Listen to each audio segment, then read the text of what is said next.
নমস্কার, কেমন আছো সবাই? আশা করছি ভালো আছো। আমিও ভালো আছি। আমার একটা নতুন মিনি ব্লগে তোমাদের সবাইকে স্বাগত জানাই। দেখো সকাল সকাল তোমাদের সঙ্গে কথা বলার জন্য চলে এসেছি। এখানে তো সিমাই করছি। সকালে আজকে ব্রেকফাস্টে সিমাই খাওয়া হচ্ছে। তো 3 মাই প্রতি দেখো, ছেলে মেয়ে আমি আছি, 3 জনের সিমাই করে খেলাম। আর এখানে চলে আসছে আবার দুপুরে লাঞ্চ করার জন্য। এখানে লাঞ্চে করা হচ্ছে মুগ ডাল দিয়ে কুমড়ো দিয়ে। এটা তো একটা ভালো কম্বো।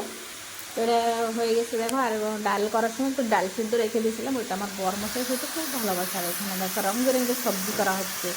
এটা পাতাকপি, গাজর, টমেটো, আলু দিয়ে ভাজা করা হচ্ছে। এমনি গাজর একটু দিলে পাতাকপিটাও ভালো লাগে। দেখো আমার তো ভাজা এখানে বসিয়ে দিচ্ছি। তোমরা কী কী রান্না বাড়া হচ্ছে, কী খাওয়া দাওয়া হচ্ছে, কোথায় কোথায় যাচ্ছ শীতে? তো দেখো এইখানে আমার তো পাতাকপিও ভাজা কমপ্লিট, ডাল কমপ্লিট। আর ডাল হলে বন্ধুরা কী লাগবে বলো? এখানে পাঁপড় লাগবে। তো দেখো পাঁপড় ভাজা হয়ে গেছে, খাওয়া দাওয়া করবো ওখানে। তো সবাই ভালো থাকো, বাই।